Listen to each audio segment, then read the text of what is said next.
Hey, how's it going, everyone? Welcome to Mentor Monday. Mentor Monday is your weekly microdose of encouragement, inspiration, and miracle grow on your potential as a coach. And as you're getting in the room, I'd love for you to do us a huge favor. One is to say hello. Tell us where you're joining us from. One thing that you're excited about that you feel life and momentum on. If you'll throw that in the comments, we'd like to say hello to you. Also, if you have any questions or any commentary, this is really important for us not to just be talking heads. We want to actually interact with you. And so please do that as you're making it in the room, and do us a huge favor again, as you're making it in, to like and share. What does like and share do for us? If you're trying to figure out this Facebook algorithm, the secret, as we showed you guys last week, is all about actually making something that's engaging and something that's really helpful for people. So when Facebook sees that you like and share something or comment, then it automatically says, hey, these guys are doing a good job, and maybe this is really relevant and important. Maybe they're saying something noteworthy. So again, as you're making it into the room, you can say hello in the comments. And so we're going to give everybody about 30 seconds to get in. I see that Kim's joining us from Ohio. Welcome, Kim. I'm going to bring in our guest today. We're going to be spending the next few weeks talking about finding your niche, because it's probably the thing that I get more questions about than anything, besides fees, besides the whole money part. How much money can I make? How much should I be charging? And those kinds of things. Usually hear a lot about trying to, how does someone go about finding their niche and then finding their clients after they figure that out. It seems like such a mystery. We're going to make it a little bit easier for you. And what I'm thinking, so over the next few weeks, I'm going to bring in some people that I've really enjoyed working with and getting to know over the years in the coaching world. And what I'm hoping is that as you learn from their story, as you really glean from their experience, that there's going to be a lot of nuggets, and there's going to be some surprising things that you're going to learn along the way. And also what I will be doing is drawing from the brilliance of other people, because frankly, there's a lot of smart people in the world. And if I'm totally honest and vulnerable, there's a lot of smarter people than me that are out in the world. And I'm cool with that, because if I have them in an interview, it doesn't make me look worse. It makes me look like a genius, because look at who Paul is friends with and those kinds of things. Having said that, I'm going to bring in Steve right now. Everyone, welcome, Steve. How are you doing, man? Hello. Thank you so much for having me. And did you just call me smarter than you? I said it's a possibility. I'm not threatened if you are smarter than me, or if people walk away and they're like, man, that guy's really smart, because by association, people will think that I'm smarter. Yeah, I don't even know what that means, to be honest with you, because it's like there's so many people that are smarter than me in so many things. You know what I mean? And I'm sure you're smarter than me in so many things. But I do appreciate the backhanded compliment, I suppose. Oh, it was a front side. You can receive it as a compliment. Okay.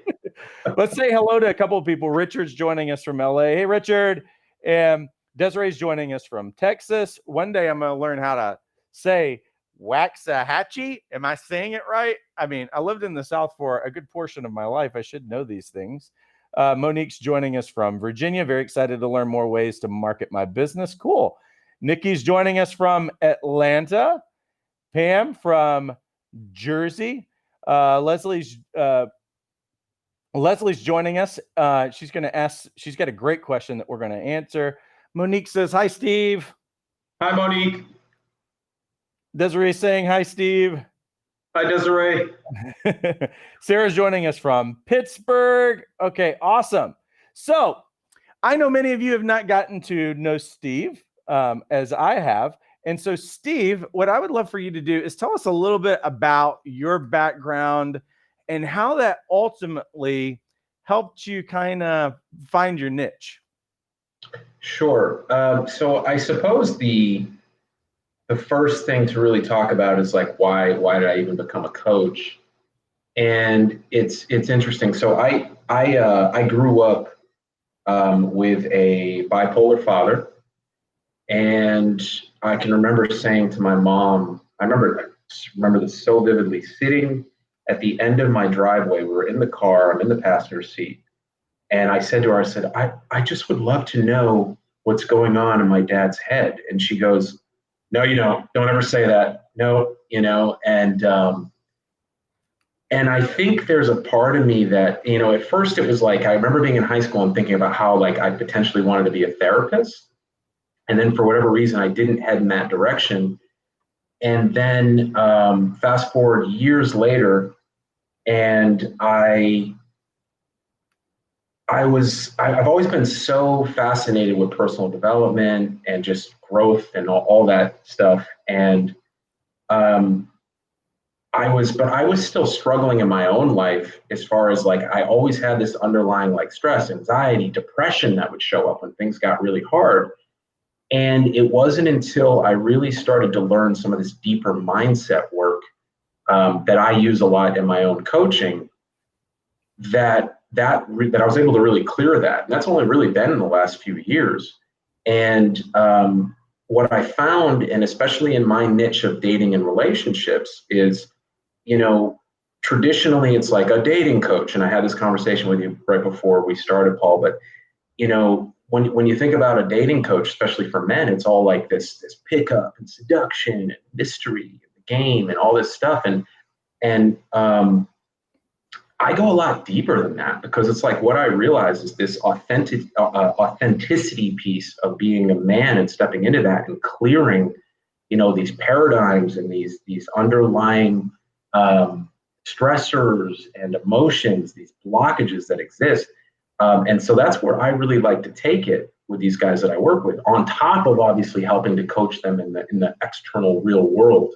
But it's for me, and why I went into coaching as opposed to going into therapy is that there's so much power in moving someone forward, as opposed to just bringing them into an office. Oh, how you feeling? You know what I mean? Which is great. I am not knocking therapy, but it's like, I am seeing psychologists, I am seeing therapists go into coaching because they're seeing the power in it. Because going in, once a week for an hour and just, kind of, how I feel, and then not having real concrete action steps.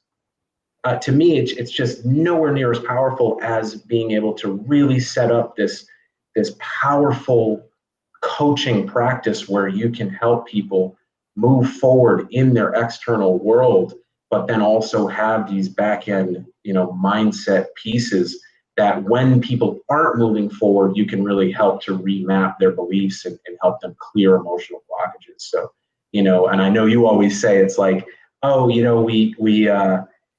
not therapists, which, we're not, but at the same time, it's like, I still do see in coaching a lot of things from the therapy world that are like trickling into coaching the further and further we get into it. So that's a very long-winded answer for why I really got into coaching.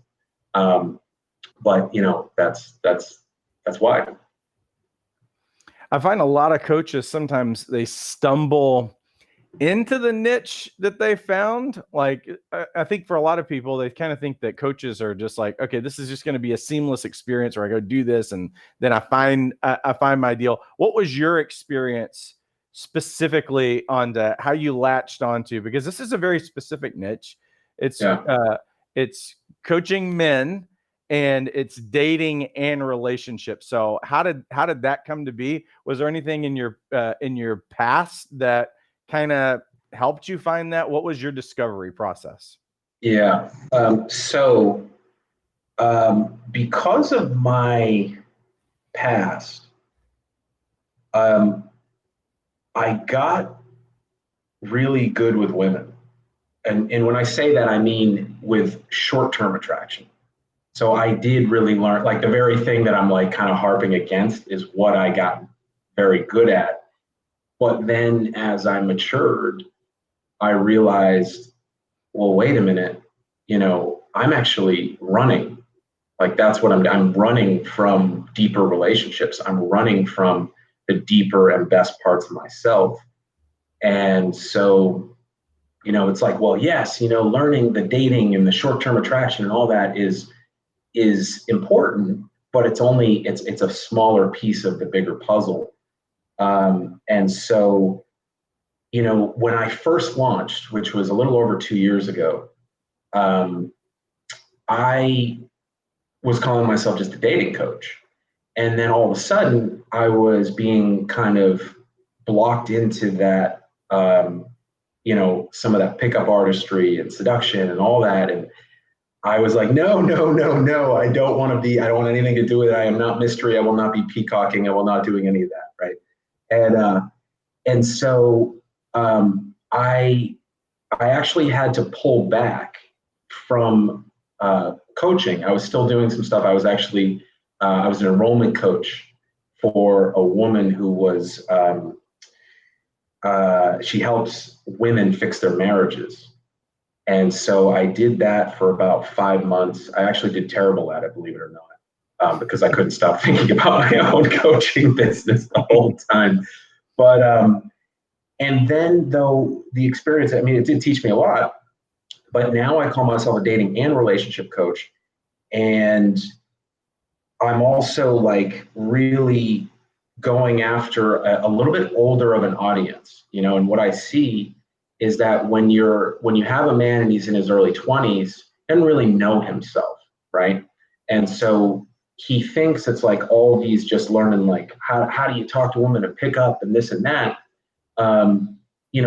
That's sure, that's like your early 20s kind of learning and this and that. But what I really like working with is somewhere around, usually like right around 30 is the sweet spot, because they have some amount of dating experience, or if they've struggled with dating, they at least have some life experience and some emotional maturity to realize, okay, there are some serious blockages here in the way for me, and I got to figure out what those blockages are. So when those guys come to me, because of my background and because of what I understand in both, moving you forward externally, and then also just saying, okay, we gotta map out these beliefs, we gotta do some reprogramming work. Those are the clients that I really like working with, because they have an understanding that there's something going on within them that's keeping them at a very core belief level from being able to catapult, into solid relationships. Got it. Why did you choose men specifically to coach? Well, because I'm a man, really, first and foremost. Although I know like Matthew Hussey, maybe you've all heard of him, especially the women in the room. He coaches women. He actually started as a men's coach, believe it or not. I actually knew a girl who worked with him. But I think that says a lot about the times we're in, because I know coaching tends to lean much more heavily female. And I know you've pointed that out. But now I think that the tides are turning. And I think more men are actually coming on board here. They realize like, oh, wow, if I don't actually step up here and do what the women are doing, like I'm going to get lapped, and also because one thing that I think is really rampant in our society is the lack of strong father figures. And because of the situation with my dad, I grew up in that sort of paradigm. And oftentimes my mom had to play both the masculine and the feminine roles. So I've had to really learn like, well, what in the hell does it even mean to be a man? And, I want to be able to help impact that for other men who are in that same struggle, especially with what we're seeing now, obviously with like the Black Lives Matter movement. But, I listened to, I think his name is Dr. William Farrell, but I listened to a podcast, I'm pretty sure that's his name, the Art of Charm podcast he was on, and he broke down the numbers. The whole podcast was about what happens to kids when they grow up without a strong father figure. And he broke down the numbers, and I believe it was something like, it was over 30% of white men who are growing up without, well, it's white people in general, actually, that are growing up without father figure. And then in the Black community is like over 80%. And those are high numbers. Those are really, really high numbers. And if I can impact that, whereby men can come and they can start to shift that paradigm, because if you're coming into the world and you don't have a father, then it's like, or your father left at some point, ended up in prison or this, that, the other, then you're subconsciously programming into yourself that that's okay. Even if you consciously are going, oh, wait, that's not okay. If you don't work through that and clear that belief and put in new empowering beliefs, you run the risk of just repeating the cycle. And so, I really want to be a force in ending that, and really also making it much more accessible for men to feel like they can actually come and do this type of work, and that vulnerability, that actually admitting that you need help is okay. Yeah. Yeah, that's so good. One of the actual stat, if I gave you guys a stat on this with regard to coaching, I'll stick that on the screen, is that 75% of life coaches are women, 60% of coaching clients are women. So women have dominated the coaching industry, which is amazing. Like hats off to women for going out and killing it and not waiting on anybody to recommend that they go kill it or anything else. But I believe at the very least, there's for one, I think that a lot of people would probably be like, hey, why would anybody even choose to be a men's coach? And this is one really big reason. I think that really every market, just so that you guys know, any market that you guys choose is an underserved market. There are 7.5 billion people on the planet, and there's not even a million coaches. So 7.5 billion people. Like if I just took some US people, like if I just took US people, potential clients, and brought them all to San Diego, I would need every coach to try to coach all those people, and everybody would have to take 40 people, like just US people who need coaches in general. So every market's underserved.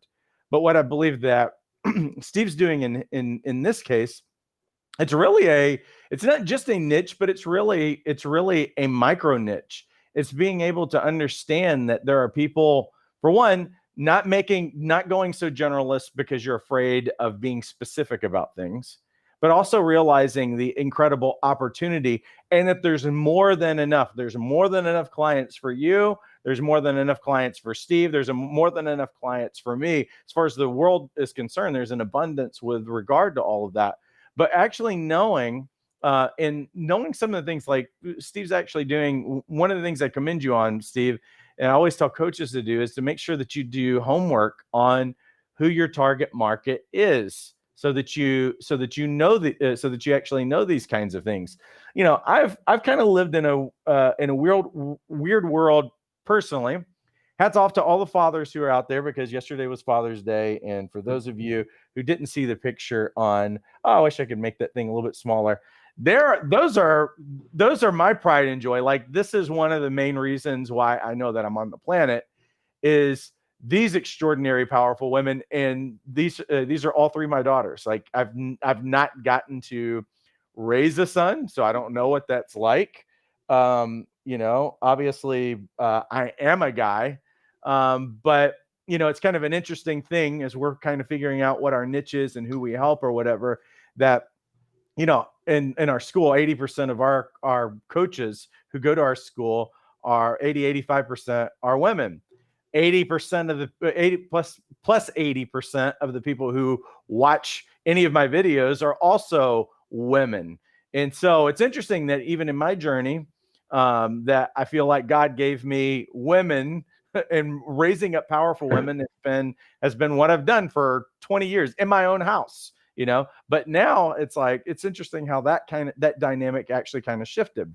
But one thing that I've seen that's crazy, and you talked about fatherhood and having a strong male figure in your life, or whether a strong father figure. And this is the important thing that I think that Steve's saying, is that it's not, you can't really replace a dad, but you can definitely have a father figure to come and bring certain dynamics that are in there. And one of those things that I know for me, Steve, is I remember some years ago, my daughter brought home one of her friends. Now, my oldest daughter is now like, she's almost in her mid-20s now. She was in that picture.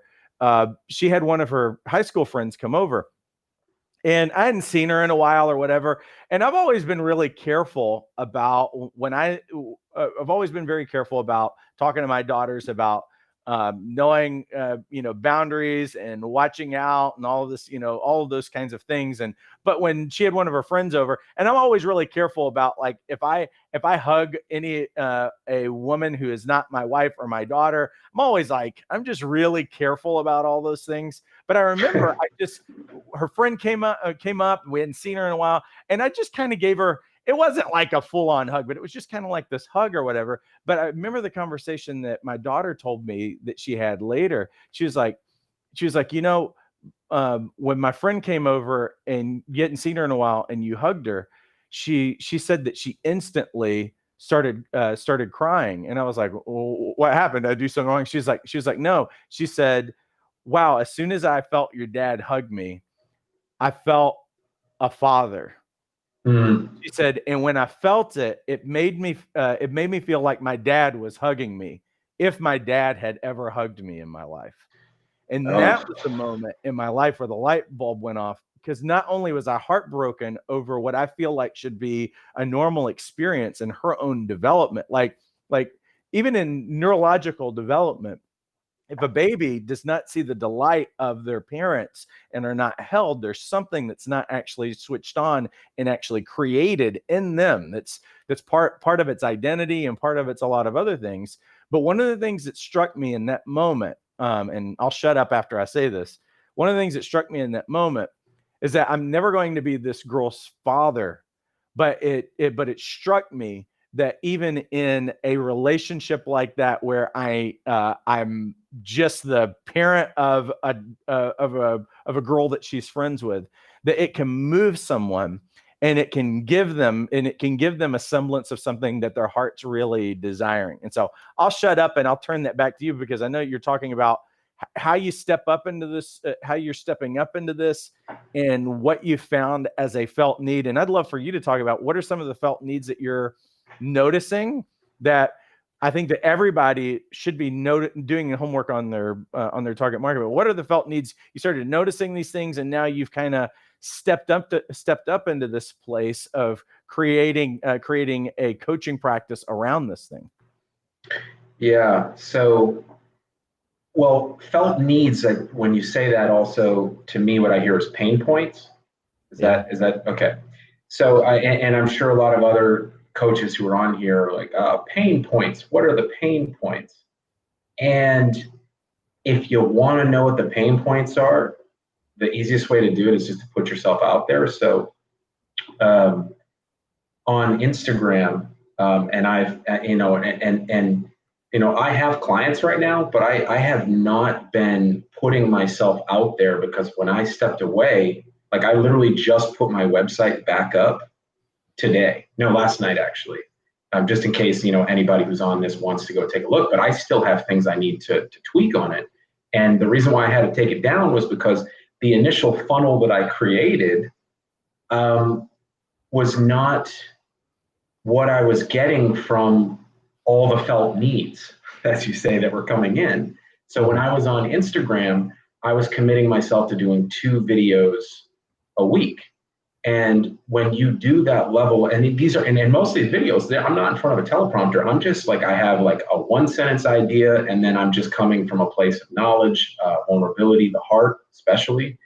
And then when you do that, people are they're gonna slide into your DMs, and you're gonna start to engage and see what's going on. And, for instance, okay, I now have 6 pain points that I've really identified. Now you go on my website, you'll see 3 of them. Okay, the reason why I have 3 up there is because I actually have 3 lead magnets, 1 for each one right now. And then for the others, I think I'm going to create others. Having 6 lead magnets may be way overkill, but to me, it's like, well, okay, they need something, and basically what I'm doing is you talk about a micro niche, like I'm talking about micro niching a micro niche. So now, okay, all I'm taking on are one-on-one clients, right? And I'll give you, for instance, here on why I got one of those pain points was on Instagram, I was getting a lot of guys that were coming in who weren't really technically ready to date yet. And, something I would hear was, I'm still trying to get my shit together. So you go on my website, you'll see one of the things is get your shit together, because it's literally what my market says to me. And so, and obviously use their words. If they say something to you and like multiple people are saying it, use their words, because there's this belief of, well, I want to do what I want to do, but within that, there needs to be this overlap of what the hell the market's telling you that they want. Yeah. And it could be, and honestly, it can be that they want something different from you than from some other coach. Wow. And like I told you, if any of you have heard of Ty Lopez, the big money guy, when he first started out, he told the story about he was talking about a lot of different life areas. And what happened was the market only wanted to hear him talk about money and how to make more of it. So that's what he does. So that's the whole thing, is like just listening to the market. And you don't necessarily have to know out of the gate, like, this is the program I'm doing. I'm going right at it, because your market may not respond to that. So what I saw was, okay, I'm going to launch just one-on-one coaching. I'm going to have these 6, pain points. And then from there, I will see, who's coming in here, who's coming in, who am I attracting? And then if I'm attracting a majority of guys who are trying to get their shit together, then I'm going to launch a group program that's going to go in that direction. And that'll be my first group program. So I'm just going to let my market tell me what they want. That's brilliant. You mentioned Instagram, you said, was one of those places when you just started going live that you got a lot of that information. Where else have you've gotten it there? How did that come? And also, what other sources has your market communicated to you so that you kind of developed around that? Well, Instagram, and then, so my initial funnel that I was running was a Facebook ads to a masterclass to a phone call funnel. And what I found was it's brutally expensive. It's like the client acquisition was like $750 to like $1,500 a client. Wow. Granted, if you're running a high ticket coaching package, like you still, the return is still there, but that's really tough to do when you're coming out of the gate. If you're already, even if you're, let's say you're making, $60K off your coaching, and you're living really, meagerly below your means, you could sustain that and build from that.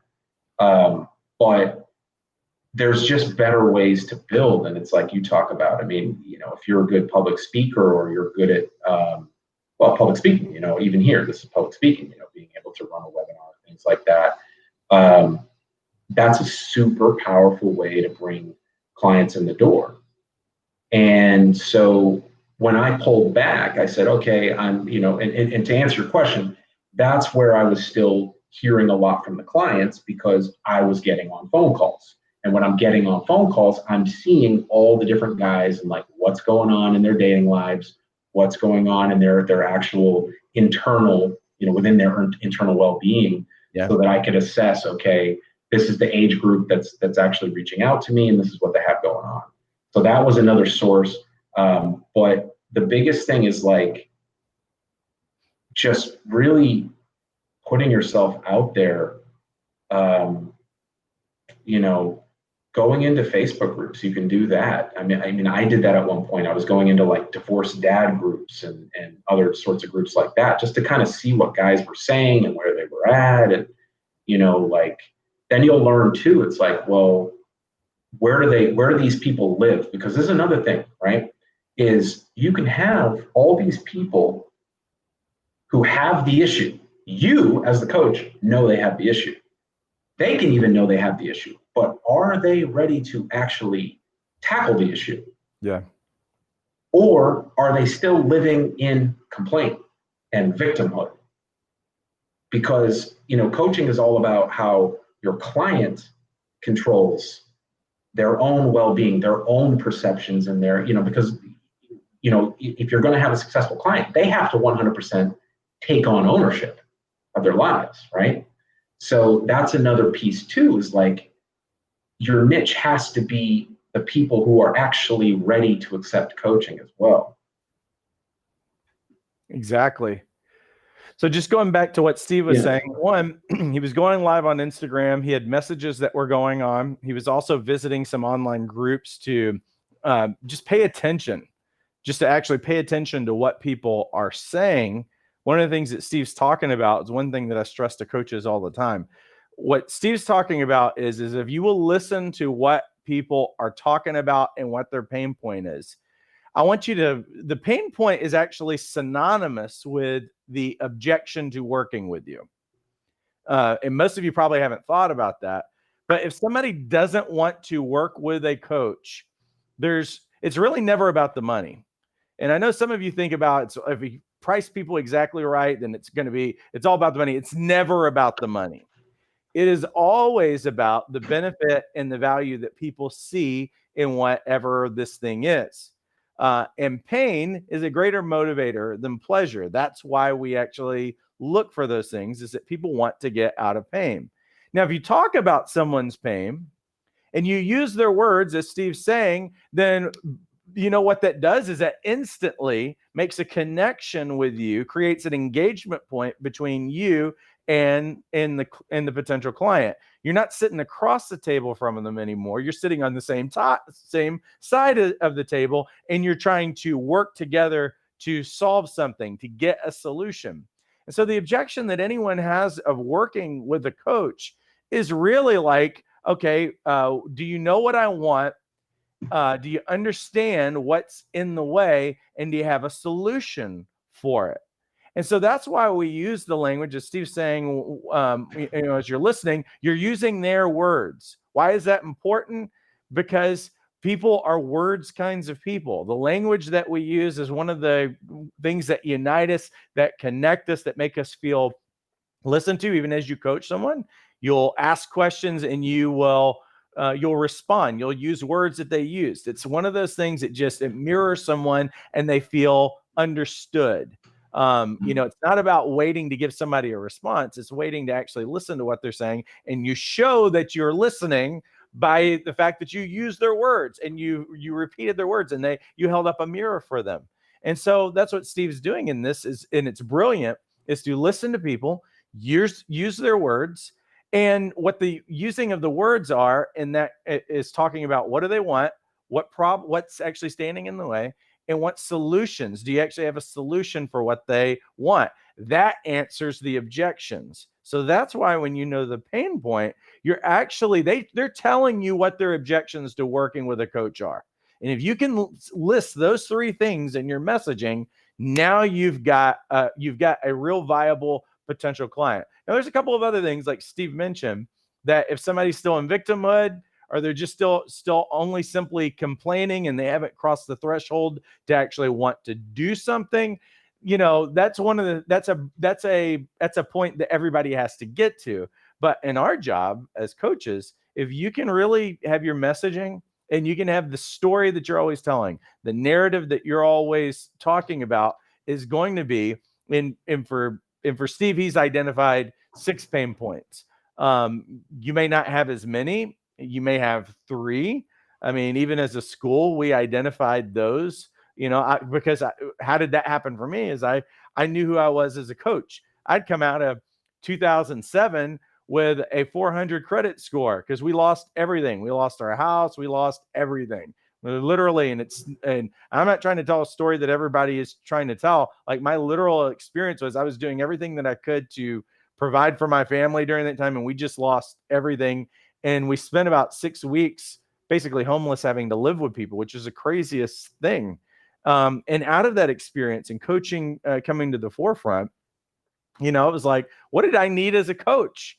What do coaches still need that I still see people charging coaches thousands of dollars, but they don't even know how to get a client when they walk away from the program? It's not okay with me. So it's those kinds of pain points that even in my business as a school is what we've looked for. I saw a question on here specifically for you, Steve, that was, can you give ideas of what some pain points are, if there's some examples that you're able to give out of that, Steve.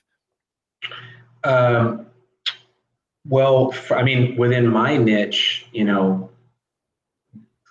struggling to even get out of the gate with dating. That would be number one. Then within online dating, tons of guys struggle to get any matches. No clue how to take a picture. So one of my lead magnets is called Perfect Online Pictures, POP. Oh. And so that's one of them. And then, as I said before, the guys who aren't ready to date because they're trying to get their shit together. Because these guys don't even understand what that means. It's like, well, I got to get a better job, or I know whatever it is. But what they're actually saying is that whatever is going on internally, whatever thoughts and feelings and beliefs that they have, are not working for them.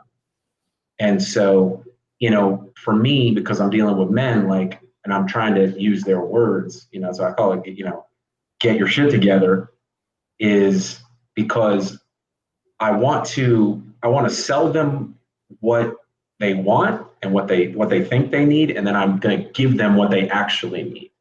And I say that, and I'll give you, for instance, a client I worked with. He literally, at the end of it, he goes, "Yeah, Steve, I don't know, man. I just feel good. I don't even know if I want to date anymore." And I went, "You, sir, are ready to go date." and hopefully, people who are listening understand what that actually means for him. What it means is that he's now good with himself. He's a complete and whole, authentic human being. And that's, really what we're all after, to be able to go and be in a complete and whole, independent, interdependent relationship, where you can stand on your own, where your girlfriend, your wife, can stand on their own as well. That's good. If you were talking to a new coach, and I'm throwing this one out there, you can answer any way that you want. Again, a lot of new coaches find this as a barrier. For one, is that they're terrified of niching because they think, well, I don't want to make it so small that I'm not going to be, I need to make myself as wide open as possible so that I can coach anybody. That way, I'm making enough money or whatever. So you see the coaches that are afraid to niche for that reason. And then you see the coaches who, I don't even know where to begin to even decide who I want to work with. What are maybe 3 pieces of advice out of your experience would you give people who are kind of sitting in that place right now? So again, going back to the micro niching, one of the pain points that I didn't mention, I call it, it was bounce back something or other that I have a name for it, but it's even I don't know of a coach who works with men who are going through a breakup. So that's one of my pain points. Okay. My point being is that the more you can niche, okay, and let me dispel any thoughts you have around going really micro niche. I know of a coach who teaches people to do handstands, and he is I believe, a multiple 6-figure coach. And of course, there's it's the selling points that really help with that, because it's what are the benefits of doing handstands, and then however he has it, they're really strong benefits, right? But the point being is that when you come back and you look at what I'm doing, you look at my website now and then come back and look at my website a year from now, I can almost guarantee you that you're going to see me go funnel deeper and deeper into micro niching. I can almost guarantee you that you'll see that. And then eventually it's 2-3 years down the line, I might be the go-to coach to get men over breakups. That could be where I go. But that's, again, it's going to be me just really listening in, honing into, number one, what do I enjoy coaching on the most? And number two, what do my clients actually want from me? What do men want from me? What does my niche want from me? That's awesome. Speak to that right here. When you talked about passion, the people that you actually enjoy coaching, or what you enjoy coaching about. Speak to that for a moment, as far as how did you find that? How did you give yourself permission to actually coach on something that you're passionate about, rather than, like trying to find something where all the money is or something like that? How important is that? And how did you give yourself permission to do that? Yeah, so this is a big one, because I went to business school, and so I've had multiple different businesses. I've had a beverage company. I One of the things I did before I got into coaching was I was running. It's called Webinar Slam. I was running like live webinars for different people, and like that was the last thing that I did because I thought it would be a great way to make money. Hmm. Like I'm telling, like I am that guy who was like, always in my head about making money. And I'm telling you, it's what's the quote I heard? It's like, um, happiness doesn't follow money, money follows happiness. Hmm.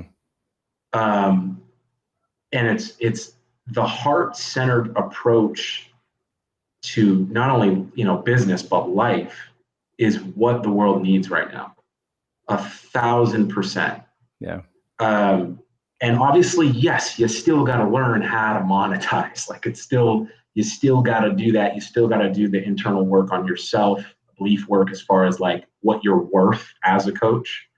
Um, but it's just and also the other thing about it is, what is it that you do without even thinking about it? Like, what is it that you take so for granted in your life that you would never think anybody would pay you to teach them to do it? That's what you coach them. What you said at the end is perfect, because I think that most people, I find anyway, and see if you agree with this, that most people don't know their own personal value for the things that they do really, really well, that they've taken for granted themselves. What do you think? I don't care if you're sick at doing spin moves on razor scooters. I guarantee you, if you coach on that, you could be a six-figure coach. I'm not like, I'm telling you. I mean, it's like I was like listening to Gary Vee, and he was like, what did he say? Something about, it's like, if what you do is, you smurf the biggest smurf ever to be smurfed, then go do your fucking smurfing. He's like, I guarantee you, if you're passionate about it, you market it, da da da da da, you will find a niche, you will find a market. And, and, it's true. And the reason being is that if you have the issue, or you solve the issue for yourself, somebody else has the issue. Yeah. And we live in a global society, a global world, right? I left this morning, okay? My girlfriend is also into coaching. She was working with a 15-year-old to clear up. He's been having like anxiety and panic attacks and all this crazy shit that almost, to me, it was like, that sounds demonic. And she's working with him. He's 15. He lives in Slovenia. Somehow he managed to find her because of the global society we live in. That never would have happened, 10 years ago, 15 years ago. But that's the whole thing. Like, dude, smurf your smurfs and do your sick flip moves on your razors if that's what you do. That's so brilliant. If people are still listening and they just got that piece of advice today, that really is, like, I've mentioned it a couple of times since we've been in this weird global pause, and I can't even imagine what it's been like to live. Like, my daughter yesterday said, we're at 100 days of quarantine. And I'm like, really? Now, but you guys are experiencing at a whole other level in LA, because they've been a lot more relaxed where we are as far as our county is concerned and everything. But one of the things that I've told people over the last few months is that in the Airbnb and Uber both were born out of a recession, when, it wasn't that long ago when it was a strange idea to go and rent a room in someone's house. And now it's a multi-billion-dollar company, and it's the largest hotel chain in the world that doesn't own its own property. Same thing with Uber, born out of a weird time. And it's just kind of like, well, what can you do? Well, I can drive a car. You've got a business now. Like, it's the craziest thing of looking at the opportunity that exists. The global economy also, like you mentioned, I mean, there's so many things that I could go down the line that it's like, dude, this is like the craziest time in the world. That it's, and the other thing is too, is it doesn't take a year to become become profitable. You can literally be profitable in a month, especially online. Like, you can be instantly profitable if, and you don't even have to be a good coach. That's the craziest thing about it. Like, I know some great coaches who are just afraid to put themselves out there. And then I know some really mediocre coaches that you're like, how are they just crushing it? And it's just because they understand how to make that connection with people and doing all the things that you were really talking about during this time, and it's like what you can make money off of, which is essentially solving a problem. And in many cases, and it doesn't have to be completely unique. This is the other thing that you guys have to understand, is that it doesn't have to be the most unique thing in the world. Sometimes you're going to be doing things that other people have done, but there's no other you that's doing the thing. And so that's the other thing that we really want you to get is that you might find something that's extraordinarily unique, that is a micro niche. And then there's sometimes that you might be doing stuff that other people are doing, but there's nobody who's doing it like you. It's kind of like learning to tie a shoe. I watch my wife and my daughter and both of my daughters and me all are trying to teach our 7-year-old how to tie a shoe. And it's impossible because they all do it differently. And my 7-year-old's the only one that's a left-handed kid out of the entire family. We're all right-handed. So we're trying to teach her our own way, and we all do it differently in the way that we do it. And I think that that's the other thing is that you would find is that the nuance in coaching, the other thing that we're saying in this is that you're not trying to wrap your somebody else's coaching business around you. Everything that you learned today, just in talking to Steve, you can apply readily to yourself and wrap your coaching, because one of the things that is completely obvious about Steve that I love is that he's the real deal, and there's incredible authenticity about everything that you say. You believe him. And that's why you've got to build a coaching practice around listening to your people and about it being authentically you. Is that if you try to build it like somebody else, you're going to really struggle to attract clients. But people want to work with you as an individual, what you bring and all of those other kinds of things. And there's high value for what you bring. So I'm going to hide Steve just for a second, and I'm going to pay the bills. And there's a question about sales funnels that I'm going to allow Steve to answer as soon as we come back. So Steve, I'm hiding you just for a minute. And then I want to show you guys this, and then we will end for the day. So stick around, because you're going to hear, let me make sure I got the wrong one up here. There it is. All right, let me show you, and then we'll be back. So for those of you who are listening and you want to become a coach and you haven't pulled the trigger on it, here's the deal. Is that we are the largest life coach training program in North America. We're the number one online program. It's because we decided we would pioneer an online education. You know why? Because I knew my own pain points as a coach. I listened to what people were really, what was the gap between them being able to really start successfully and to grow their business. And that's why we pioneered an online education. No one was really doing online life coach training when we started. And a lot of people didn't really believe, the purists didn't believe that you could do something like that, except people are learning everything online these days. And so what we did to make it more affordable and more in your wheelhouse is we recorded everything, made everything online on demand. And so you can get trained and certified for only $195. Now, could we charge people more? Yeah, we could, but we don't.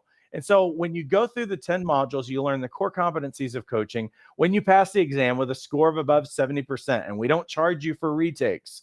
So you can get trained and certified, but that's not all. At the exact same time that you get trained and certified, we also give you a free listing on lifecoachmatch.com. It's our online directory. It's normally $75 a year. You get that.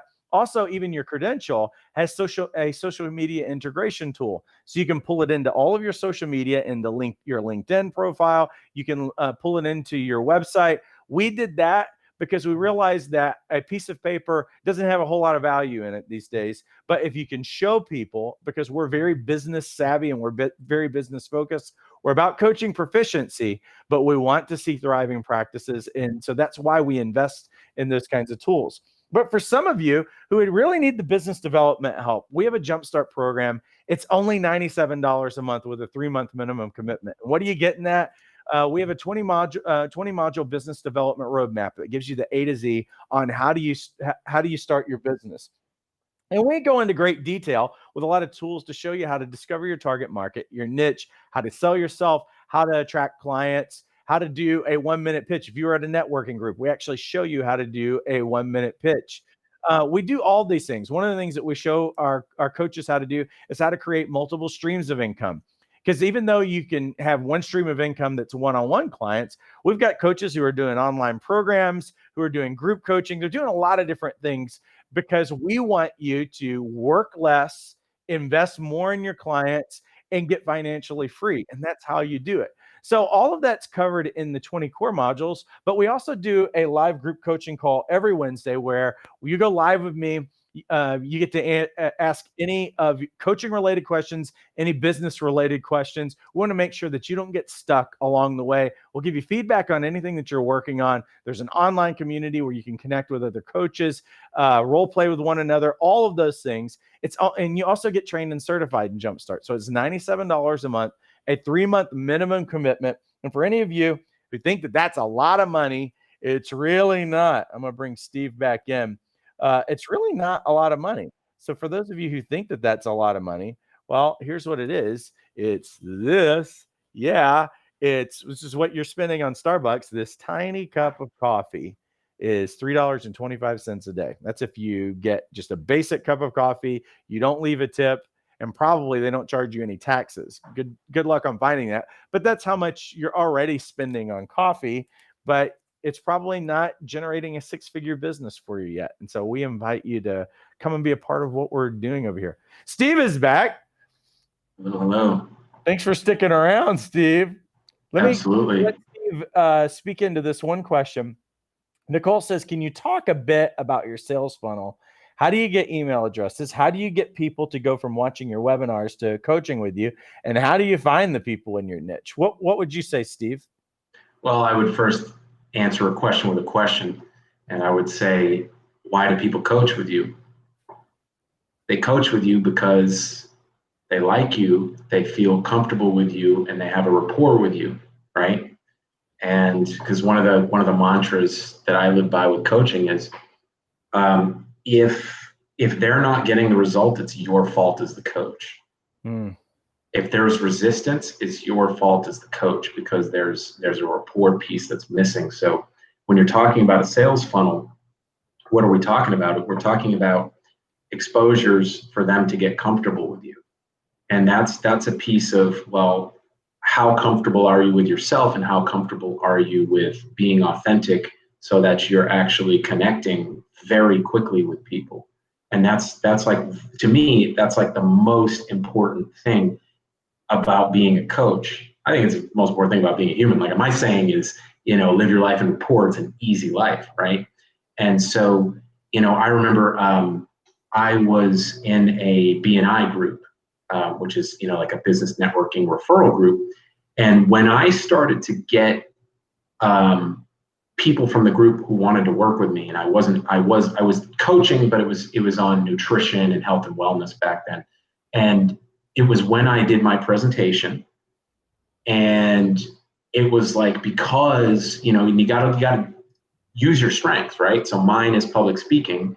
And so after that, I think I had like 4 new clients, right? And I know, Paul, you're big, talking about the hybrid model. Obviously right now we're living, especially I'm in LA, it's like people aren't really meeting in person. So those opportunities to public speak aren't necessarily there, but if you are good in person, get on Instagram and show your face and make videos. Get on Facebook, go live, do start a group. Like, it's one of the things I'm going to be doing is starting a webinar series, where it's Facebook Lives or Zoom. I haven't decided yet, but even now, apparently, I have a coach that I work with who's helping me with this stuff. And she was saying, like, that even Zoom now has connectivity to Facebook. So, like, you could be doing a Zoom and it's broadcasting to Facebook Live, and apparently YouTube as well. So now it's like there's no excuse for not getting yourself in front of people. But there's also two ways to look at this, because I tend to be a lemming, and if you know about lemmings, they just fall off the cliff without having a parachute. And I've always kind of done that, where I put myself out there too quickly. And now what I've really been doing is like rebuilding the website, rebuilding all the lead magnets, really getting my foundation set up strongly, so that when I do launch my stuff, I don't suddenly have to go, oh God, this link is broken and that's broken and this piece isn't working, because then that's going to lower my perceived value and lower and possibly break that rapport. But the biggest thing that you can do is just get people on the phone, right? So if somebody is direct messaging you from Instagram and they're asking you questions, you're answering them, get them on the phone and see if there is a rapport, see if they are in a place where they really want to work with you one-on-one. Or if you're launching a group program, then, you can talk to them about that. But that's that engagement, like, because, it takes a certain amount of touches and exposure for people to get comfortable to work with you. Yeah. So it's however you can foster that, and as I said before, it's like, I used to do the Facebook ads to a masterclass to a phone call funnel, which is literally probably the quickest way to sign somebody up. But it's also the most expensive way to sign somebody up. And it's also, I would say, one of the hardest ways to sign somebody up, because you need to really be good on your calls, because they don't have, like, you only have, like, this is like your first, like, one-on-one touch is that phone call with them, as opposed to if you're out public speaking, you're in that, they can feel your energy, then they can come and talk to you afterwards. Like, that's worth a lot more, in my opinion, at least. Yeah, that's awesome. And just to highlight again what Steve said in that, if there is resistance, I love how he put it, and I'm gonna paraphrase it. If there's resistance in that in the sales process to someone working with you, it's connected to rapport. It's all about, way I always put it, I always say it's always about connection and engagement. So everything that you're doing right now through your webinars, through your website and everything else, the goal's connection. The goal's engaging with people. The sales will come, as Steve is saying, if there's rapport that's built and there's engagement and true connection, because we're in a relationship business, and you can do that really well online. A lot of people are, have been a little bit dragging their feet, and they've been a little bit late to the game. The coaching world has been notoriously late to the game with about everything technology-wise over the last 20 years. But you can absolutely be your authentic self, because I will say this for everyone who's listening, and you've never done anything live and you've never tried to get clients in that kind of a way. Like, if you're not going to be a traditional coach in your local area and do that kind of thing, you can grow in being comfortable being yourself in front of a camera. For me, quite frankly, me and my wife had our butts kicked so bad by life in the first handful of years for our marriage. She was always extraordinarily authentic. Me, I'd always grown up to be a man and don't be vulnerable and protect and hide everything and pretend like everything's together. And there was nothing like life completely kicking our butts that made me be a lot more authentic and not like, I don't have anything to prove to anyone. Like, I can just be who I am. And so it really is in the same way that Steve's really grabbed this thing, that authenticity. And it's not always in being perfect, sometimes going live and not wearing makeup, or your hair's messed up, or things aren't all together, or you make mistakes. and you can laugh it off, and you can be just a real person. Take all of the things out of the way that make it hard for you to go live and to make those connections, and just be real with people. Because if you're not real, people will sniff it out immediately, and they don't want to work with someone who's not authentic. So make it simple for yourself when it comes to these things. Like sales funnel is like this big scary word. Make it a connection funnel. Make it how can I actually, through this medium, make a connection with the people that I want to make a connection with.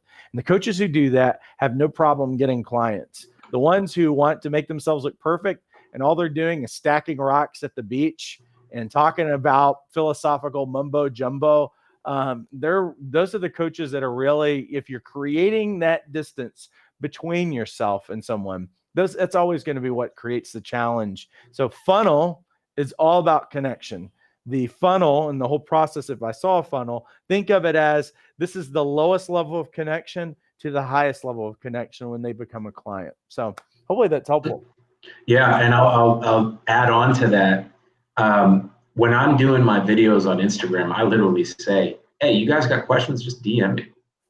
Because you gotta have a call to action. You gotta, and the call to action is come talk to me, because coaching is us talking, and the quicker that I am talking to them, the quicker they can become a coaching client. Cool. All right, let's see. Do you think an accent is a big problem for successful coaching? What do you think, Steve? Other people have accents. I mean, look, you have an accent. What's your accent? What, you Haitian, or what? I don't know. What is your accent? Then, okay, well, I'm guarantee you there's thousands upon thousands of potential clients who have that accent. So maybe that's your target demographic. Or there's another accent that's similar, and because it's all about who's going to be comfortable with you. And you're not for everybody. It's like that's the whole thing too. Like once you can let go of that idea that you're for everybody, you're not. Some people are not going to like you. Yeah. And that's okay. Yeah. Absolutely. Monique says, "I'm so happy I got certified with you." Cool. Barbara says, "This is great." Barbara is asking if you're cool sharing your website.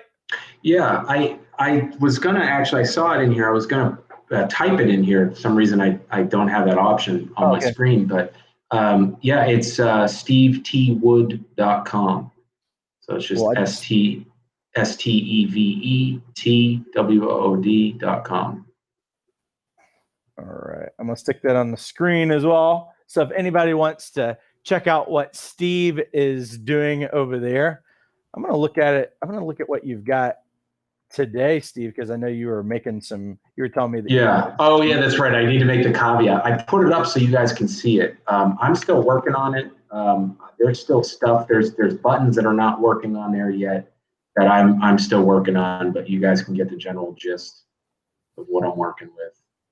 And then you see, if you're looking for the pain points of messaging, everything that Steve's talked about during this time, you can see it's right there at the top of the page. Don't confuse your audience. So like if you look at Steve's website, when you go on there, it's not overwhelming when you go to the website. There is imagery. And if you're able to look at his website, even right now, I would pull it on as we're sitting here, but my fear is that my audio will go out or something crazy will happen.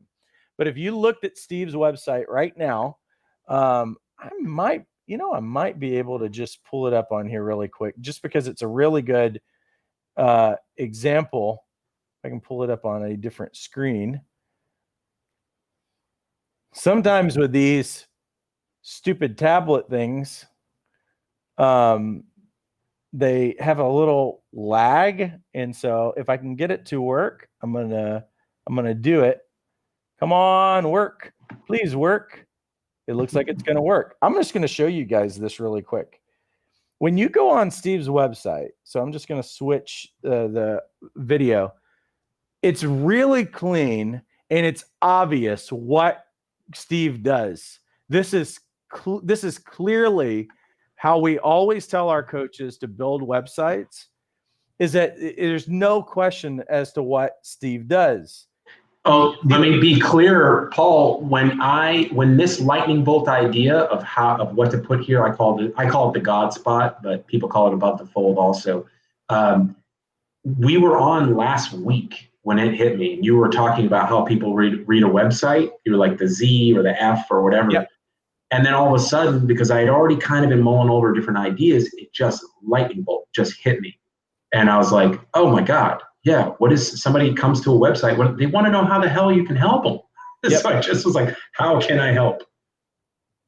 And so look at all these things that could be attractive. What 5% of men know that you don't? Watch now. So he's got free content that's on here. It's really clear. So we did talk about this last week. When someone reads a website, it's usually in a V or an F formation. And for those of you who are wondering where that conversation was, it's not actually live on my Facebook. It was in a group thing that I do in Jumpstart. So if you look at Steve's website, you would normally, this is the way the eyes move. Your eyes move either in an F pattern or in a Z pattern. And so you can see how all that follows. How can I help? You can see that there's imagery of dating, obviously. And you can see right there's the pain points on the front end. Struggling to get out of the gate, perfect online profile, not dating because you need to get your crap together. All of that stuff as you're going through here, it's really clear. So it's not overwhelming. Steve also has his talking about results, having his social proof right there on his website, contact info. It's very clear of how you can get in touch with him. And like I said, it's not an overwhelming website at all when you go on there. It's clear. It's to the point. And it's very obvious who he works with. So if you go on Steve's website, you're going to know in like 3 seconds who it is that Steve works with and what problems that he helps people solve. That is really good marketing. It's simple, and people need something simple when they go on a website. If you have a lot of words, you have a lot of pictures, if it takes forever to load, all of that other stuff, Steve's just really got it dialed in. And I know he's still working on it, and he's still got a few other things that he's doing. But this is really what we always tell our coaches to do. Keep it simple, put it very obvious, and direct people on where you want them to go. So that's the beauty of a funnel, is you're directing people. Like, they don't know where to go. And if they can't figure out who it is that you work with, then they're not like, well, is this even for me? So they get that question answered really quickly, and they know what their next step is. This is what I need help with, and it's right there. So good job on that, Steve. I really love it. Yeah, thank you. Cool. We're a big help in that. Awesome. Well, this was fun, Steve. I appreciate you a ton, man. Yeah, absolutely. I appreciate you. Yeah, and I see this. Santina says, as a newly transitioning person trying to break into coaching, this is an excellent conversation. Thank you so much. Awesome. We appreciate that. Rhonda says, can you have more than one target audience, a primary and a secondary? I'd say yeah, but it needs to make sense. What I would say is you have to have an umbrella that everything kind of fits under. As long as it makes sense, then it's fine. But again, it's like, okay, what do you mean by primary and secondary audience? I think that the audience is going to be, again, the clearer that you can drill down and make sure that when they go on the website that they know who it is that you work with. That's going to be the best path to start building that relationship, building that connection, and turning them into a client. So cool. Well, I think that this was a good finish for the day. I don't know about you, Steve, and hopefully things are amazing in LA today. Yeah, actually, it was a little overcast today. It's been super sunny and a lot warmer. Like our May was way warmer and sunnier than normal, which was awesome. But yeah, I grew up in Maine, so every day is an unbelievable day in LA when you compare it to the winters in Maine. So I've only been to Maine while it was summertime, and but it's beautiful, so it's pretty stunning there. Yeah. Are your days sunnier in LA because there's less smog currently? Say that again. What the Are your smog? days sunnier in LA generally because there's less smog since they've kind That's of. a good point. I had never thought of that. Maybe. Wow. Yeah, I might have to Google that. And no knock on LA when I say that. It was literally I haven't been through LA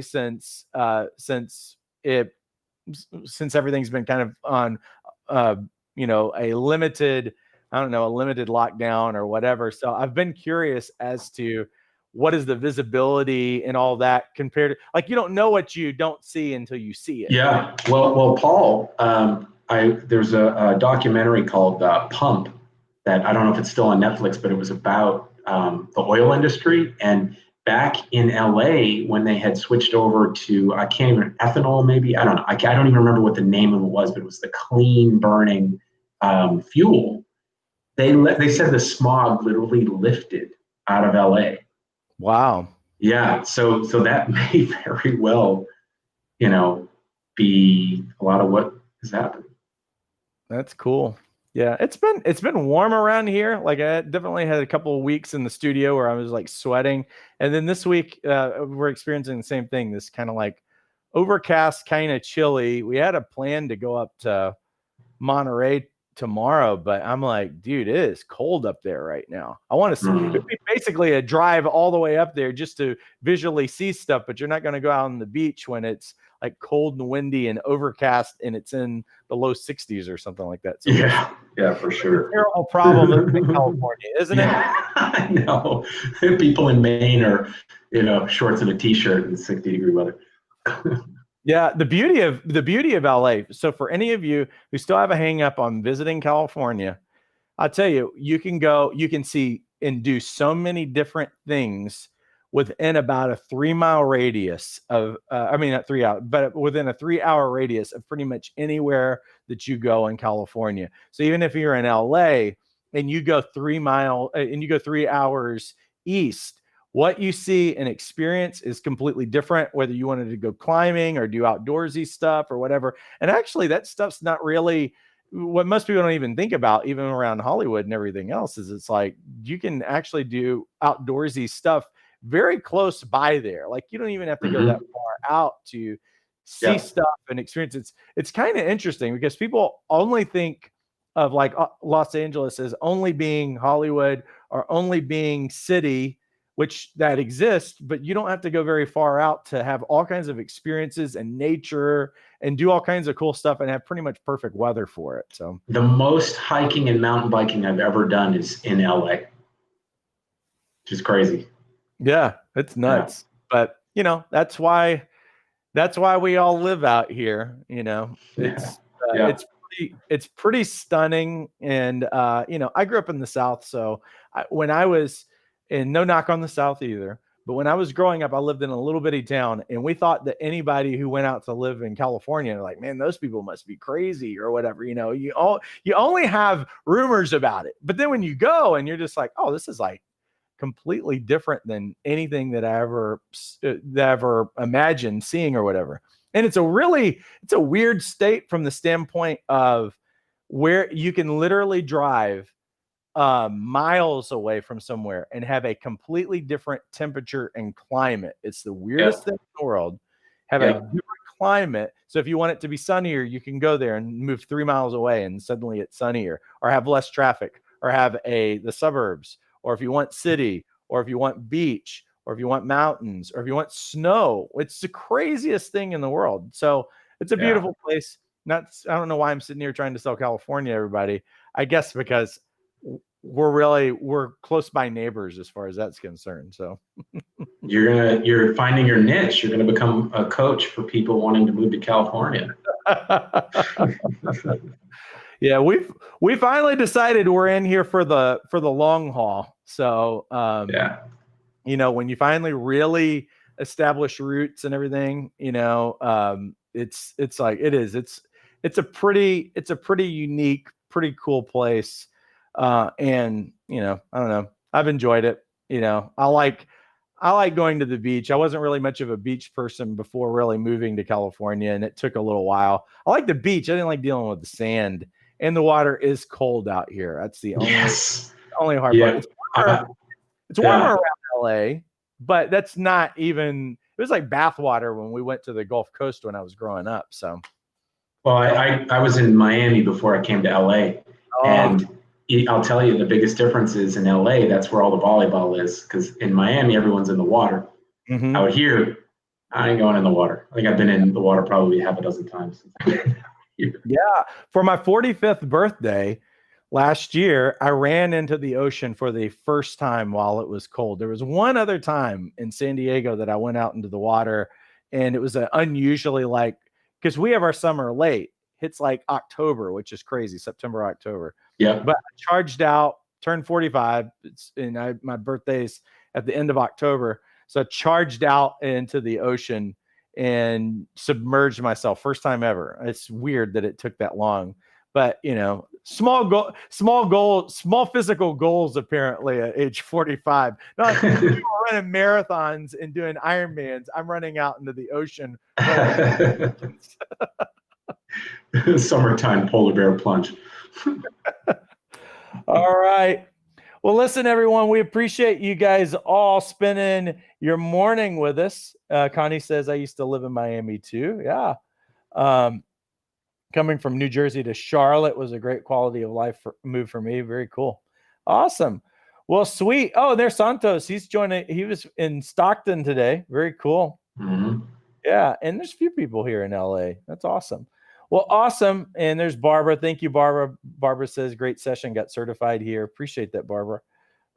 Cool. Well, listen, we're going to head out of here. Listen, we appreciate you guys all immensely. Again, if you haven't gotten trained and certified, we're just going to remind you that to quit procrastinating. If you've Googled being certified as a coach more than 2 or 3 times, you're procrastinating.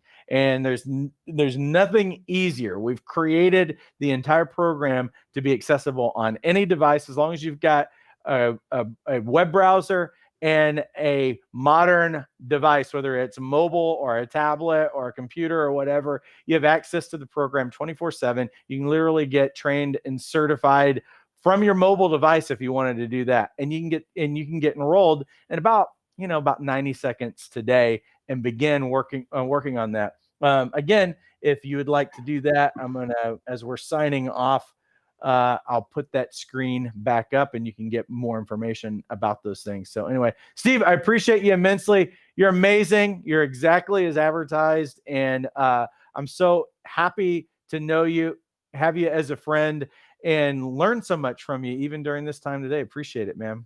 No, appreciate you. Thank you so much for what you do. And yeah, right. I would, if you're thinking about joining, guys, just do it. Just do it. Totally worth it.